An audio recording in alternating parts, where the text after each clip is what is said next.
নমস্কার বন্ধুরা, আশা করি তোমরা সবাই খুব ভালো আছো। আমিও খুব ভালো আছি। সম্পাস লাইফস্টাইলের আরও একটা নতুন ভিডিওতে তোমাদের সবাইকে স্বাগত। আর আজ হলো রবিবার, তোমাদের সাথে নিয়ে ভিডিওটা এখান থেকেই শুরু করলাম। সকালে আজকেও একটু বেলাতেই ঘুম থেকে উঠেছি। উঠে বাবিকে খাওয়ানো হয়ে গেছে। বাসি কাজকর্ম যা যা থাকে মোটামুটি সকালের দিকে সমস্তটাই কমপ্লিট করে নিয়েছি। এখন এই যে বিছানাটা গুছিয়ে নিচ্ছি। আর জানো তো, আজকে বাইরে প্রচুর পরিমাণে রোদ বেরিয়ে গেছে এর মধ্যেই। এখন ঘড়িতে 8:30-9টা মতো বাজে। তাই জানলাগুলো আজকে ভাবছি আর সকালের দিকে খুলবো না, তাহলে ওই যে ঘরটা আবার গরম হয়ে যাবে।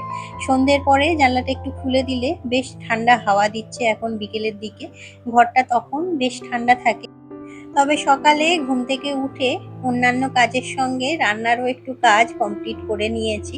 নিচে রান্না বসিয়েও দিয়ে এসে তারপরে এসেছি উপরে, টুকটাক যা যা কাজ আছে উপরে সেগুলো কমপ্লিট করে নেওয়ার জন্য। আর বিছানা গোছানোর পরে এই কাজটা আমার প্রত্যেক দিনই থাকে, তোমাদের সঙ্গে প্রত্যেক দিনই প্রায় শেয়ার করি। সেটা হলো জামা কাপড়গুলো ভাঁজ করা। আর প্রতিদিনই আমার এই রকম অনেক জামা কাপড়ই জমে। আর সেগুলো যদি একদিন না ভাঁজ করি চারিদিকে ঘর একেবারে ভর্তি হয়ে যায়। তবে যাই হোক, আজকে কাজগুলো সব তাড়াতাড়ি কমপ্লিট করে নিচে যেতে হবে। কারণ অনেক দিন পর ইচ্ছা আছে রবিবারটা আজকে একটু আলাদাভাবে আগের মতো করে কাটাবো। অনেক দিন শরীরটা যেহেতু অসুস্থ ছিল, সেইভাবে রান্না বান্না একেবারেই করতে ইচ্ছা হচ্ছিল না। তবে আজকে ইচ্ছা আছে একটু ভালো মন্দ রান্না কিছু করব। তবে সকালে আজ কি জলখাবার বানাবো সেটা মোটামুটি কাল রাতেই একটু প্রিপারেশন নিয়ে রেখেছি। আর বাকিটা সকালে করলেই হয়তো হয়ে যাবে। তো চলো নিচে যাই, তাড়াতাড়ি করে রান্নাবান্না শুরু করি। আজকে সকালে অনেক দিন পর ভাবছি একটু পরোটা আর আলুর তরকারি বানাবো টিফিনের জন্য। এমনিতে ভোরবেলা মাঝে মাঝেই বানিয়ে দেওয়া হয়, তবে সেটা তোমাদের দাদাভাই আর বাবানকে টিফিনে দিয়ে দেওয়া হয়। বাড়িতে খাওয়ার জন্য অনেক দিন হলো বানানো হয় না সেইভাবে। তো আটাটা কাল রাতেই ওর জন্য মেখে রেখে দিয়েছিলাম একটু। আর বাকিটা সকালে বের করে এখন এই যে পরোটা করে নেব। তবে জানো তো, ওই যে বললাম সকালে কাজকর্ম সব বাসি কমপ্লিট করে তারপরে একটু আলুর তরকারি বসিয়ে দিয়ে গিয়েছিলাম কালো জিরে আর কাঁচা লঙ্কা ফোড়ন দিয়ে। কাঁচা লঙ্কা কালো জিরে ফোড়ন দিয়ে আলুর তরকারি, তার সাথে পরোটা বা লুচি যে কোনো কিছুই হোক না কেন খেতে কিন্তু বেশ ভালো লাগে। আর এদিকে বাবির জন্য দুধটাও বসিয়ে দিয়েছি। ও তো টিফিনে পরোটা খেলেও হয়তো একটা খাবে, তবে ওকে একটু কর্নফ্লেক্স খাওয়াবো, তো তার জন্য দুধটাও গরম করে নিয়েছি, কর্নফ্লেক্সটা একটু ভিজিয়ে রাখবো। আর বাবান আজকে সকালে উঠেই ড্রয়িং ক্লাসে চলে গেছে, ওর 9টা থেকে ক্লাস থাকে। তো ও সেরকম কিছু খেয়ে যায় না, ওই একটু ছোলা বাদাম ভেজানো থাকে সেগুলোই খেয়ে চলে যায় সকালের দিকে, এসে তারপরে ব্রেকফাস্ট করে। তো রান্না করতে করতেই চলো তোমাদের কয়েকটা কমেন্ট করে নেওয়া যাক।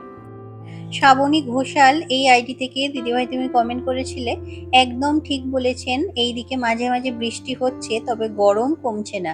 দুপুরে রান্না খুব সুন্দর হয়েছে, এইভাবেই মাছের ঝাল আমারও খুব ভালো লাগে। ভালো থাকবেন আপনি। অনেক ধন্যবাদ দিদিভাই এত সুন্দর একটা কমেন্ট করার জন্য এবং আমার খোঁজ নেওয়ার জন্য। তুমিও খুব খুব ভালো থেকো। এছাড়াও পূজা লায়েক এই আইডি থেকে বোন তুমি কমেন্ট করেছিলে, ভিডিওটা দেখে নিলাম, খুব ভালো লাগলো। বাবি কোন ক্লাসে পড়ে দিদিভাই? খুব খুব ভালো লাগলো। বাবি এখন নার্সারিতে পড়ে, ওর বয়স এখন ওই 4 বছর 1 মাস হয়েছে। তো এত সুন্দর একটা কমেন্ট করার জন্য পূজা তোমাকেও অনেক অনেক ধন্যবাদ। এছাড়াও সুকু এবং বৃষ্টি এই আইডি থেকে দিদিভাই তুমি কমেন্ট করেছিলে, দেখে নিলাম, সত্যি ঘরের এইসব কাজগুলো ভিডিও করা খুবই কষ্ট। আমি যদিও ঘরের কাজ সেইভাবে শেয়ার করি না, তোমাদের ভিডিওগুলো দেখি, খুবই সুন্দর হয়। অনেক ধন্যবাদ দিদিভাই, তোমার যে আমার ভিডিও ভালো লেগেছে, ভিডিওটা সম্পূর্ণ দেখেছো এবং তারপরে এত সুন্দর করে একটা কমেন্ট করেছো, তার জন্য অনেক অনেক ধন্যবাদ। এছাড়াও অনেকে অনেক সুন্দর সুন্দর কমেন্ট করেছিলে, সবাইকেই জানাই অনেক অনেক ধন্যবাদ আমার ভিডিও দেখার জন্য এবং আমার পাশে এইভাবে থাকার জন্য। তো তোমাদের কমেন্ট করতে করতেই অনেকটা কাজ আমি কিন্তু এগিয়ে নিয়েছি। আর এখন বসেছি সবজি কাটার জন্য। আজকে যেহেতু রবিবার তাই সবজিগুলো আর আগের দিন রাতে কিছুই কেটে রাখা হয়নি।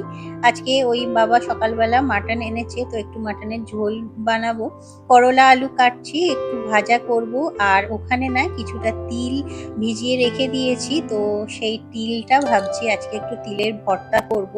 তো সেটা করার আগে এখানে এই যে মাংসের আলুগুলো আগে ভাজতে দিয়ে দিলাম। তবে এর আগে ভাতটা হয়ে গেছে আর বাবিকেও কিন্তু আমার খাওয়ানো হয়ে গেছে। মাংসের আলুগুলো যতক্ষণ ওদিকে ভাজা হচ্ছে এদিকে তিল ভর্তাটা মোটামুটি আমার হয়ে যাবে। তবে তিল ভর্তাতে না একটু বেশি করে পেঁয়াজ দিলে ভালো লাগে, তাই অনেকটা পেঁয়াজ দিয়েছি। পেঁয়াজটা আগে ভালো করে লাল লাল করে ভেজে নেব। আর ওদিকে তিলটা সকালে উঠেই ভিজিয়ে রেখেছিলাম, তো এখন ভালো করে সেটা বেটে নিয়েছি। তার মধ্যে ওই কাঁচা লঙ্কা দিয়েছিলাম আর হলুদ গুঁড়োটাও দিয়ে দিয়েছিলাম, কারণ কড়াতে হলুদ গুঁড়োটা পরে দিলে না সেটা মিশিয়ে ভাজতে একটু অসুবিধা হয়, তাই বাটার সময়ই হলুদ গুঁড়োটা মিক্স করে দিয়েছিলাম। এখন শুধু এর মধ্যে এই যে নুনটা অ্যাড করে দিলাম, দিয়ে তারপর লো ফ্লেমে রেখে এটা একটু শুকনো শুকনো করে ভেজে নেব যতক্ষণ না কড়া থেকে এটা ভালোভাবে উঠে আসছে। ভালো করে এটা ভেজে নিলেই তাহলে হয়ে যাবে। আর ওদিকে ওই যে বললাম মাংসের আলুটাও ভাজা হয়ে গেছে, তারপর পেঁয়াজগুলো দিয়ে দিয়েছিলাম, ভেজে নিয়েছি। আর তারপরে এই যে আদা রসুন জিরে কাঁচা লঙ্কা বাটা দিয়ে দিয়েছি, হলুদ গুঁড়ো দিয়েছি, কাশ্মীরি লঙ্কার গুঁড়ো দিয়েছি, আর একটু টমেটো সস দিয়ে দেবো। তবে আজকে না মাটনটা জানো তো আগেই প্রেশার কুকারে সিদ্ধ করে রেখেছি, যতক্ষণ বাবিকে খাওয়াচ্ছিলাম ভাবলাম ফালতু গ্যাসটা কেন অফ থাকবে, তাই মাটনটা ওর জন্য সেদ্ধ করে নিয়েছি। তো সেটা সিদ্ধ হয়ে গেলে মাংস রান্নাটা করতেও দেখবে অনেকটা তাড়াতাড়ি হয়ে যায়। মশলাটা একটু ভালো করে কষিয়ে নিয়ে তারপরে এই যে সিদ্ধ করে রাখা মাটনগুলো দিয়ে দিলাম। তবে জানো তো এইভাবে মাটন রান্না করে আমার মনে হয় মাটনের টেস্ট অনেক বেশি ভালো হয়। এমনি যখন মাটনটা আগে ভালো করে কষিয়ে নিয়ে তারপরে প্রেশার কুকারে সিদ্ধ করতে দিই, সেই মাংসর কালারটা আর এই যে এইভাবে সিদ্ধ করে তারপর কষানোর পর যখন রান্না করা হয়, দুটোর কালারটাও আলাদা হয় আর খেতেও আমার মনে হয় একটু ভালো হয়। কারণ এইভাবে যেদিনই আমি রান্নাটা করি সেদিনই কিন্তু সবাই বলে যে খেতে খুব ভালো হয়েছে, হয়তো এইভাবে সিদ্ধ করে রান্না করার জন্যই হয়। তো যাই হোক আজকেও সেইভাবেই করছি। আর ভেজে রাখা আলুগুলোও একেবারে এর মধ্যে দিয়ে দিয়েছি কষাবার সময়, একটু ভালো করে কষিয়ে নিয়ে তারপরে জল দিয়ে ফুটিয়ে নিলেই হয়ে যাবে। আর কষানোর সময় কিন্তু আমি বাইরে থেকে এক্সট্রা কিছু জল দিই না, মাটনটা সিদ্ধ করার সময় যে জলটা বেরিয়েছে সেই জলটা দিয়েই আমি এটাকে ভালোভাবে কষিয়ে নিই। আর জানো তো আজকে অনেক দিন পর এত কিছু সকালের দিকে রান্না করছি। এমনিতেও যেহেতু মর্নিং স্কুল ওদের চলছে তাই রান্না করতে একটু বেলাই হয়ে যাচ্ছে প্রত্যেক দিন, কারণ দুবার দুরকম ভাবে রান্না করতে হচ্ছে সকালের দিকে। আর সেই জন্য অনেক কিছু আইটেম করা হচ্ছে না, তার উপরে শরীরটাও যেহেতু বেশ কয়েকদিন ধরে খুব একটা ভালো ছিল না, তাই বেশি রান্না বান্না করতে বা বেশিক্ষণ দাঁড়িয়ে রান্না বান্না করতে একটু অসুবিধাই হচ্ছিল। তো তার জন্য ওই এক পদ বা দু পদেই রান্না কয়েকদিন ধরে সারছিলাম। আজকে অনেক দিন পর ইচ্ছা হলো যে একটু আলাদা রকম কিছু রান্না করি, তো তার জন্যই করছি। যদিও খুব একটা বেশি কিছু নয়, তাও অন্য দিনের থেকে একটু হলেও বেশি। তো ওদিকে রান্নাগুলো বসিয়ে দিয়ে এসে টেবিলটাও ভালো করে পরিষ্কার করে নিলাম, কারণ খাবারগুলো এখানেই রাখবো, তারপরে রান্নাঘরটা পরিষ্কার করতে পারবো। আর ওদিকে মাটনটা বসিয়ে দিয়ে এদিকে এই যে করলা আলুটাও ভাজতে দিয়ে দিয়েছি। করলা আলু ভাজাটা ইদানিং প্রত্যেক দিনই প্রায় বাড়িতে হচ্ছে। আর রান্না কম হোক বা বেশি হোক, রান্না করার পরে এই কাজটা প্রত্যেক দিনই করতেই হয়, সেটা হলো রান্নাঘরটা ভালো করে পরিষ্কার করা। এমনিতেও যেহেতু মাটন রান্না হয়েছে চারিদিকে একটু তেল মশলা ভালোই ছিটিয়েছে, তো সেইগুলো ভালোভাবে ওর জন্য স্কচ ব্রাইট দিয়ে আর সাবান দিয়ে ঘষে ঘষে না পরিষ্কার করে নিয়ে তারপরে এই যে ভিজে কাপড় দিয়ে মুছে নিচ্ছি, না হলে চারিদিকে না কিরকম একটা তেল চিটচিটে হয়ে থাকে। আর জানো তো রান্নাঘরটা যেহেতু আমার ওপেন কিচেন, তো আমার যে মেন রোডটা সেখান দিয়ে ঢুকেই কিন্তু সোজা রান্নাঘরটা দেখা যায়। তাই রান্নাঘরটা অগোছালো হয়ে থাকলে নোংরা হয়ে থাকলে না ভীষণ বিরক্ত লাগে। নিজেও যখন বাইরে থেকে এসে ঘরের মধ্যে ঢুকি না প্রথম চোখ আমার রান্নাঘরটার দিকেই যায়। আর সেখানটা যদি কোনো রকম ভাবে অগোছালো হয়ে পড়ে থাকে তখন আমার নিজেরই খারাপ লাগে। তো বাইরে থেকে কেউ যদি অচেনা কোনো লোকজন আসে তার তো আরো খারাপ লাগবে, সেটাই স্বাভাবিক। তাই সবসময় চেষ্টা করি রান্নাঘরটা একটু গুছিয়ে পরিপাটি করে রাখার, যদিও সবসময় সম্ভব হয়ে ওঠে না, তবে চেষ্টাটা করে যাই। তো যাই হোক রান্নাঘরটা পরিষ্কার করে এখন এই যে বাবা মাছ এনে রেখেছিল, মাছটাও একেবারে ধুয়ে টিফিন বক্সে রেখে ফ্রিজে ঢুকিয়ে দেবো, এটা কাল রান্না হবে। তবে অনেককে দেখেছি যে অনেকে নুন হলুদ মাখিয়ে তারপরে মাছ ফ্রিজের মধ্যে রাখে, তবে আমি কিন্তু মাছ এমনি এইভাবেই রাখি এবং তাতে মাছের টেস্টও খুব একটা চেঞ্জ হয় না, ভালোই লাগে খেতে।